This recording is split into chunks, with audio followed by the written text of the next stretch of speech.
I don't normally say this, but trigger warning, you're about to see something really dark. Those are the exact words used by the creator of the source material we're looking at today. And wow, they definitely set a very serious, intense tone right out of the gate. Today, we're going to neutrally unpack a highly viral, deeply emotionally charged piece of internet media that has been making absolutely massive waves across online culture. Welcome to This Explainer. Our main goal today is to map out the really explosive claims and arguments presented in a recent, widely circulated video that comments on the Restore Britain report. Now, I want to be clear up front. This material is intense, it's highly controversial, and it is very politically charged. So we're going to stick strictly to looking at what the source material claims and how it constructs its arguments, breaking it all down as clearly and objectively as possible. To make sense of this whole chaotic viral phenomenon, we've organized the source's core arguments into 5 logical buckets.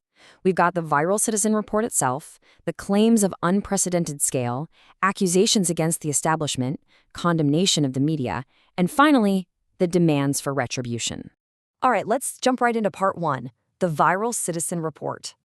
The creator kicks things off by focusing heavily on the staggeringly high reach of this document and its really unconventional origins. Get this, a single tweet releasing this report accumulated nearly 28 million views. That is a massive audience, reached entirely outside of traditional news networks. It's really framed here as a massive triumph of citizen journalism, operating in a space where mainstream outlets allegedly just won't go. And here's how the source illustrates that contrast financially. They point out that a previous official government inquiry cost taxpayers £186 million.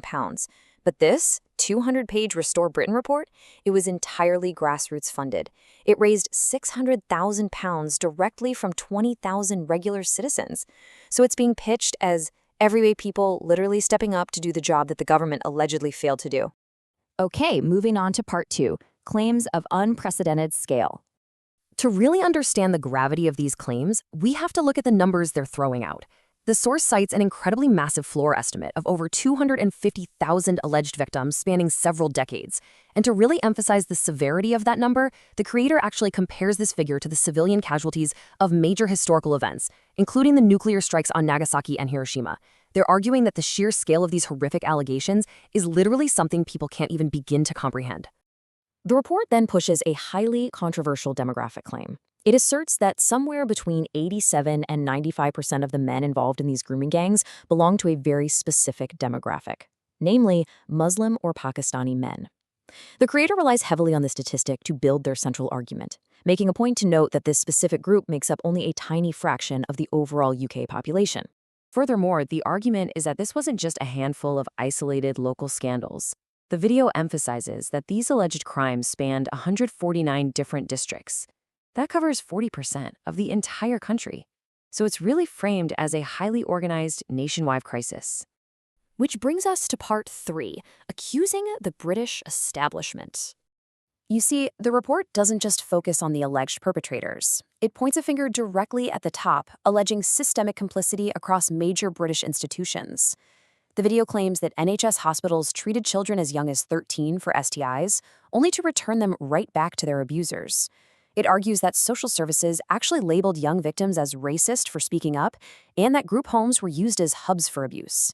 And finally, it accuses the police and judiciary of heavily penalizing whistleblowers, all while granting bail to the accused. The video also launches a very specific, highly aggressive political attack against the current Prime Minister, Keir Starmer. The source claims that during his past tenure as the Director of Public Prosecutions, up to 13,000 suspected members of these networks were let off with just warning letters. They present this as direct evidence of a massive institutional cover-up. Now for part 4, condemning the mainstream media. The video dedicates a significant chunk of time to arguing that mainstream commentators have either totally ignored this issue or intentionally spun the facts. And the creator targets specific media figures to make this point.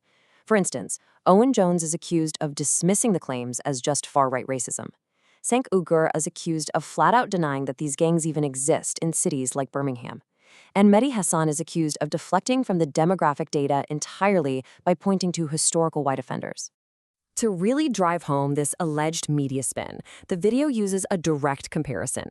The source contrasts how the BBC and Sky News reported on a deeply tragic euthanasia case. The argument here is that the BBC intentionally omitted crucial context, specifically that the woman was a gang rape victim seeking euthanasia because of severe trauma. The creator points to this as definitive proof that mainstream media constantly sanitizes or hides the reality of these crimes. And finally, part 5, demands for retribution. When it comes to actual proposed solutions, there is a really stark contrast between the official written report and the video that's summarizing it. According to the source material, the Restore Britain group states they're going to take structured legal actions using their remaining crowdfunded money.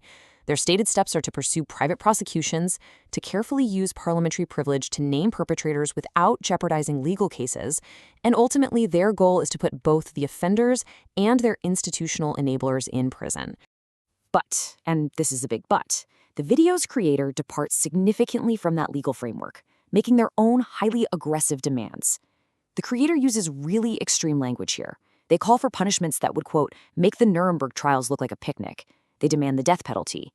And they push for mass deportation, or remigration, of the demographics mentioned in the report.